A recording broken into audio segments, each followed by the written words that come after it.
Hi friends, welcome back to this video.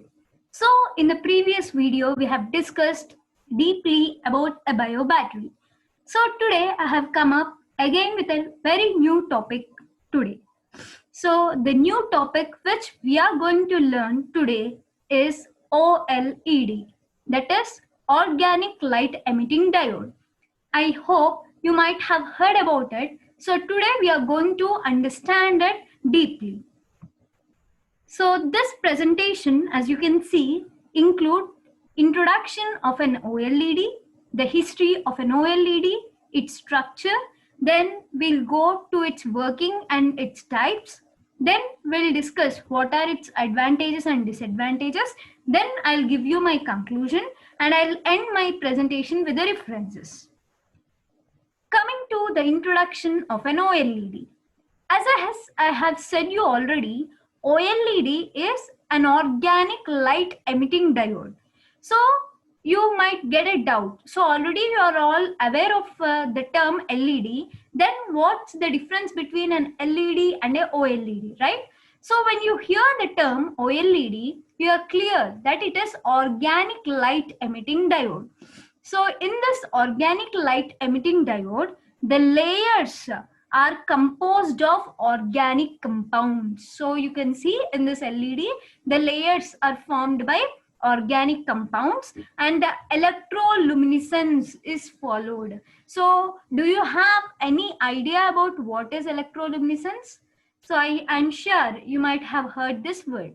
So the electroluminescence is an optical and electrical phenomena. So what actually happens is when you apply voltage or when you pass certain amount of current, then light will be emitted due to that. That process we call it as electroluminescence. Electro, so you are applying the current. Luminescent, so light is being ejected. So that phenomena you call it as electroluminescence. So OLED works based on the phenomena of electroluminescence.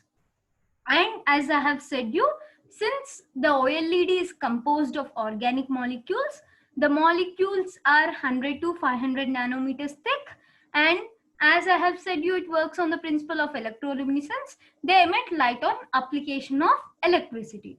And these layers which are made up of organic compounds, they generally are made from carbon and hydrogen. I hope you understood the introduction. Now let us see how this OLED technology has been started. So if you see, OLED, organic light emitting diode, is a flat light emitting technology. So how it has been started, you can see the timeline clearly.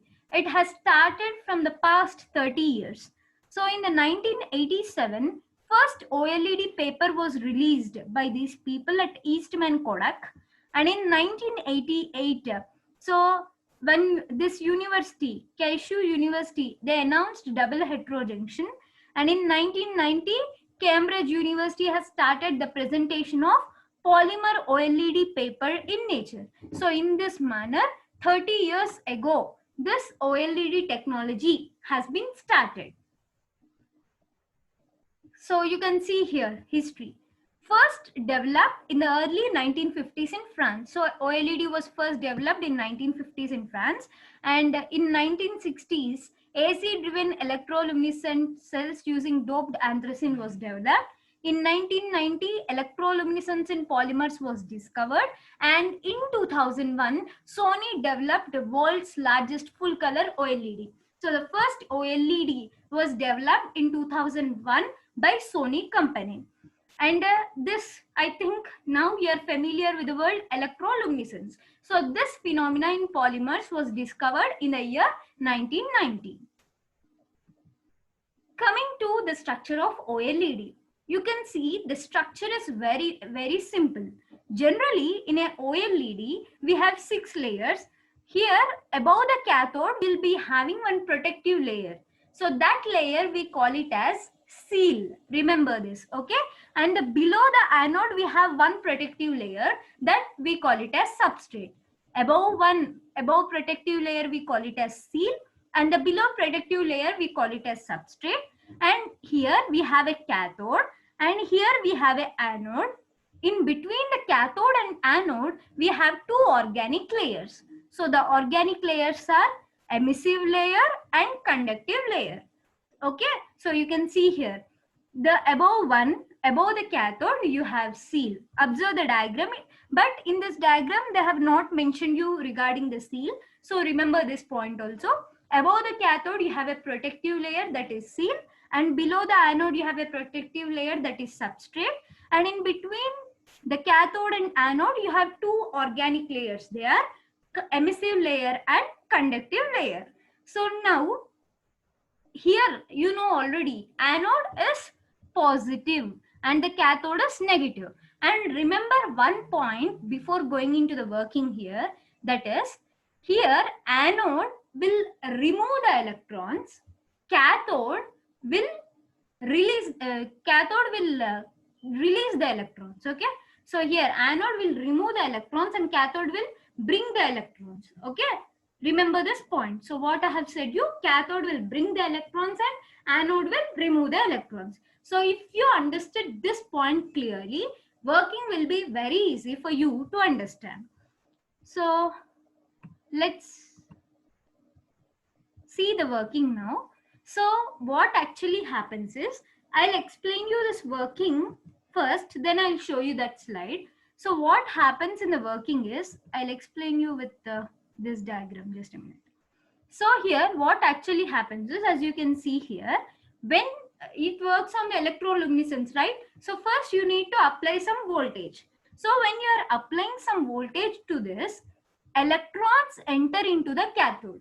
Okay, so what actually happening, when you are applying some voltage, electrons enter into this cathode, and what happens is, due to the electrons entering into the cathode, emissive layer becomes negatively charged with the presence of electrons. Okay, and as I have said you, anode will remove all the electrons. Because of that, conductive layer becomes positively charged and it accumulates all the holes. Okay, I'll repeat my point once again. When you apply the certain voltage, the electrons will enter into the cathode. Due to the presence of electrons, the emissive layer becomes negatively charged with electrons, and anode will remove all the electrons, and due to that, conductive layer becomes positively charged with the presence of holes. Now electrons are there in emissive layer, holes are present in conductive layer. Now what happens is, the holes from this conductive layer will move into this emissive layer and combine with the electron and produce light. That's all. Okay, so what actually happening here is, the cathode, due to presence of electrons, become negatively charged. As a result, emissive layer also becomes negatively charged. Anode will remove the electrons, so the conductive layer becomes positively charged with the holes. These holes in conductive layer combine with the electrons in emissive layer and they produce light. So this is the actual working of an OLED. Since light is being produced by the application of voltage or electric current, we call this phenomena as electroluminescence. Now you can see the working. Voltage is applied across the anode and cathode. So you are applying the voltage at anode and cathode. So current flows from cathode to anode through the organic layers. Electron flows to emissive layer from the cathode. Electrons are removed from conductive layer, leaving holes. So electrons are removed by anode. So holes are remained in conductive layer. So these holes will jump into the emissive layer and they combine and they emit light. So this is the working of an OLED. So you can see the diagram here actually. Okay, so how it happens is, next, types of OLED. So we actually have different types of OLED. So generally we discuss about the 6 main types of OLEDs. They are passive matrix OLED, active matrix OLED, transparent OLED, top emitting OLED, flexible OLED and white OLED. In this presentation, I am not going deep into the types, Okay, in the next section, I'll take the types. Just I want to introduce you what an OLED is and its working. Coming to the advantages. So now you have a question. Already we have LEDs, okay? Then why we need to prefer this OLED over LEDs?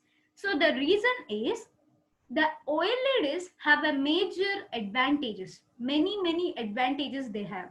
They are they are actually brighter, they are thinner, they are light in weight, and they are flexible.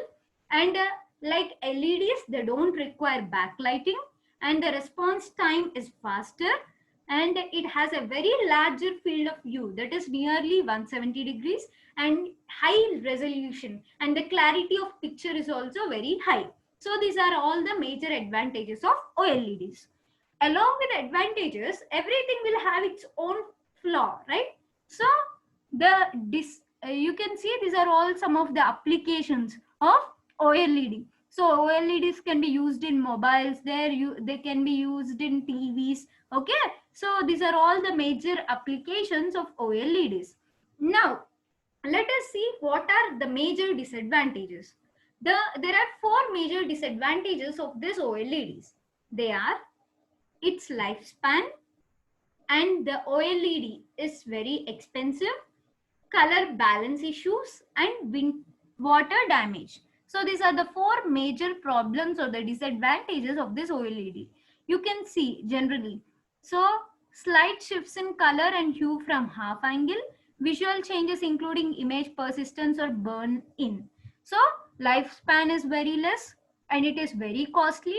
So it has some kind of color balance issues and it gets easily damaged by water. So these are the major problems due to this OLED. And you can see the advantages with a no backlight, allowing for a thinner display, high brightness, wide color support, best color accuracy. Now, so I want to conclude my presentation with the following points. So what I would like to share is OLEDs, they have very wide range of applications, such as you can use in OLED TVs, mobile phones with OLED screens, etc. And for the next generation, they evolve as the next generation displays. And these OLEDs, as you can see, they can overcome the major limitations of LCDs. And OLEDs can also be used in future cars. So this is what I want to conclude. Now I would like to show you the difference between OLED and LED through a picture.